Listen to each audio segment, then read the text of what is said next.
Hello, আসসালামু আলাইকুম।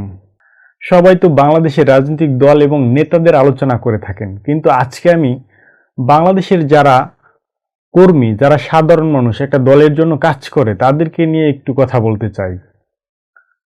আমরা জানি যে বাংলাদেশ স্বাধীন হওয়ার পর থেকে প্রায় ৩-৪টা দলই এ পর্যন্ত ডমিনেট করে আসছে। আর যদি ক্ষমতার কথা বলি, যে ক্ষমতার মূল স্বাদটা কারা নিছে, সেক্ষেত্রে অবশ্যই আওয়ামী লীগ আর বিএনপি। এখন প্রথমে আওয়ামী লীগের কথা বলি। আওয়ামী লীগ দেশে গণহত্যা, দেশের শিক্ষা ব্যবস্থা ধ্বংস, দেশের বিচার ব্যবস্থাকে ধ্বংস করা, দেশের গণতন্ত্রকে কবর রচনা করা, এই ধরনের সকল কাজে জড়িত ছিল। অথবা এই ধরনের কাজগুলো তাদের দ্বারা হয়েছে, এটা সত্য কথা।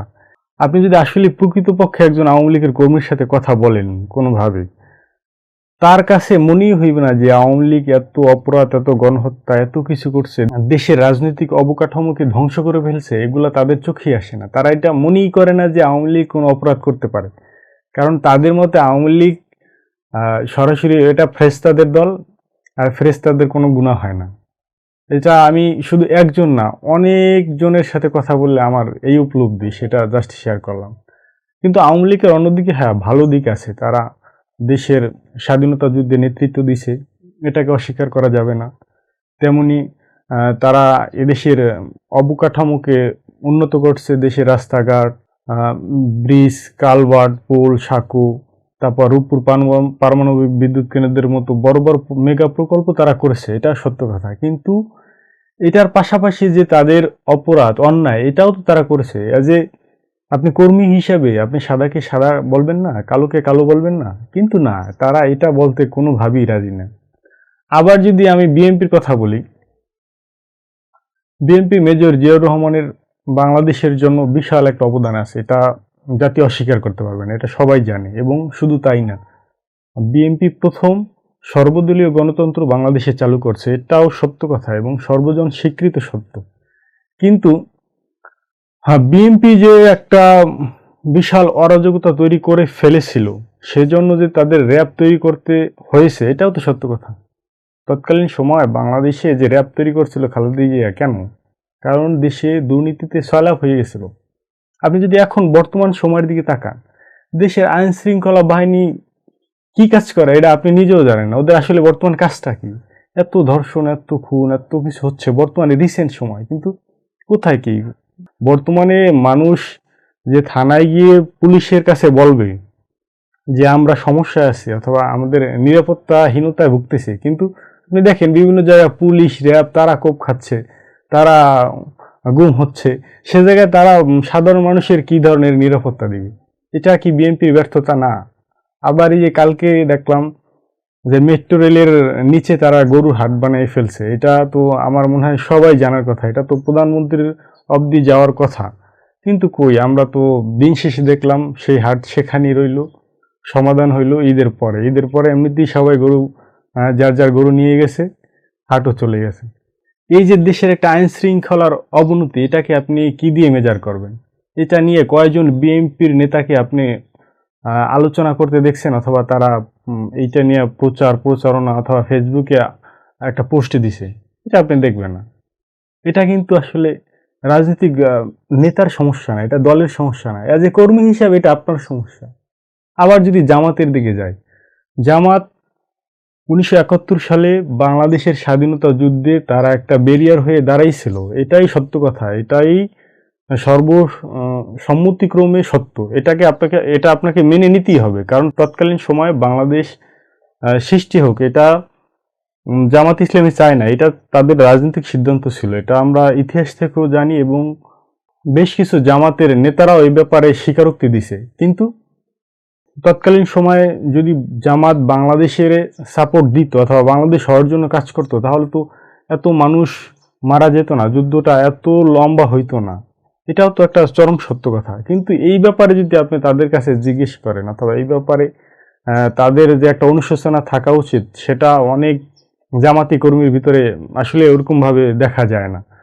তবে হ্যাঁ, বর্তমানে জামাত খুবই চমৎকার চমৎকার কিছু কাজ করতেছে। যেমন তারা বাংলাদেশের যে মেধাভিত্তিক যে রাজনীতিটা এটা তারা চর্চা করতেছে। আপনি এর সহজ উদাহরণ দেখবেন যে জামাতের বেশিরভাগই নেতাকর্মী তারা বড় বড় ডিগ্রিধারী এবং তাদের সিজিপিএ মোটামুটি খুবই ভালো মানের, এবং তারা অনেক অনেক কর্মী আছে তাদের আউট অফ 4-এ আপনার 3.9 3.5-এর উপরে রেজাল্ট থাকে, এবং আউট অফ 4 অনেক নেতাকর্মী আছে অহরহ, এবং তাদের নেতাকর্মীর একটা বিশাল অংশ উচ্চশিক্ষিত।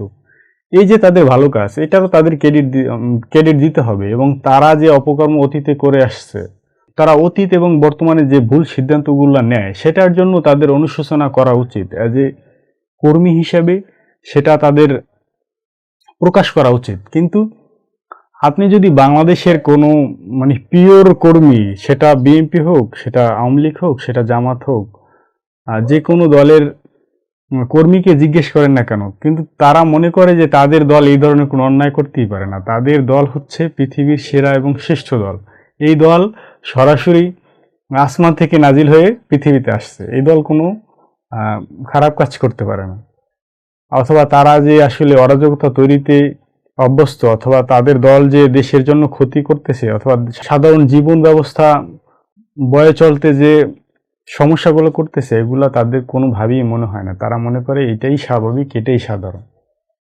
এখন আমি বলছি না যে বাংলাদেশ রাতারাতি সকল সমস্যা মুক্ত করে ফেলবে কোনো এক সরকার এসে, তবে তাদের যে চেষ্টাটা, এই চেষ্টাটা আমরা ঘাটতি দেখি। বাংলাদেশ একদিনে ভালো করা সম্ভব না, এটা আমরাও জানি, কিন্তু যে আপনি কর্মী এবং নেতার ভিতরে একটা ব্যালেন্স থাকবে। যেটাকে ভালো সেটাকে আপনি ভালো বলবেন, যেটা কালো সেটাকে কালো বলবেন, যেটা সাদা সেটাকে সাদা বলবেন।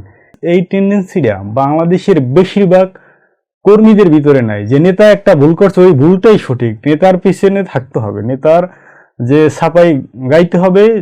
নেতা যদি ভুলও বলে ভুল, সঠিক বললে ভুল সঠিক। এটাই আমাদের দুঃখজনক, খুবই দুঃখজনক। জাতি হিসেবে আমরা খুবই নির্লজ্জ, বেহায়া। এটা আমাদের ব্যর্থতা ছাড়া আর কিছুই বলার নাই। আর অন্যদিকে এনসিপি আসছে, আমরা এনসিপির এখন ওই রকমের তারা ক্ষমতার স্বাদটা গ্রহণ করে নাই। তাদেরকে যে আমরা মূল্যায়ন করব, তারা একক ক্ষমতার মালিক ছিল না, হয়তোবা তারা দুই একটা উপদেষ্টা ছিল অন্তর্বর্তী সরকারের। এখন আবার তাদের 6টা এমপি হয়েছে। আমরা দেখি তারা কি বলে, তারা কি করতে চায়। এর ভিতরেই অনেক প্রকার আলোচনা সমালোচনা মাঝখানে পড়েছে। কিন্তু যদি আপনি ওভারঅল চিন্তা করেন, তাদের এখন ওরকম বলার মতো কিছু হয় না, কারণ তাদের জন্মই হয়েছে 6 মাস 1 বছর। এই সময়ের ভিতরে আমি কি দোষ বের করব? তাদেরকে নিয়ে আমাদের সম্ভাবনা আছে, দেখি তাদের কি হয়। তবে আমার সর্বশেষ কথা হচ্ছে, রাজনৈতিক দল এবং নেতার আগে আমি যে কর্মী অথবা আমি যে সাধারণ মানুষ, আমাকে সবার আগে পরিবর্তন করতে হবে। আমার এই মেসেজটা হচ্ছে আজকের ভিডিওর মূল লক্ষ্য। ধন্যবাদ, ভালো থাকবেন, সুস্থ থাকবেন। আল্লাহ তাআলা বাংলাদেশের প্রত্যেকটা মানুষের সঠিক বুঝ দান করার তৌফিক দান করুক, এবং তারা যেন যেটা সত্য এবং যেটা নৈতিক, যেটা চিরন্তন, সেটাকে স্বীকার করতে পারে। এই হিম্মতটা যেন আল্লাহ তাআলা তাদের ভিতরে দেয়। ধন্যবাদ।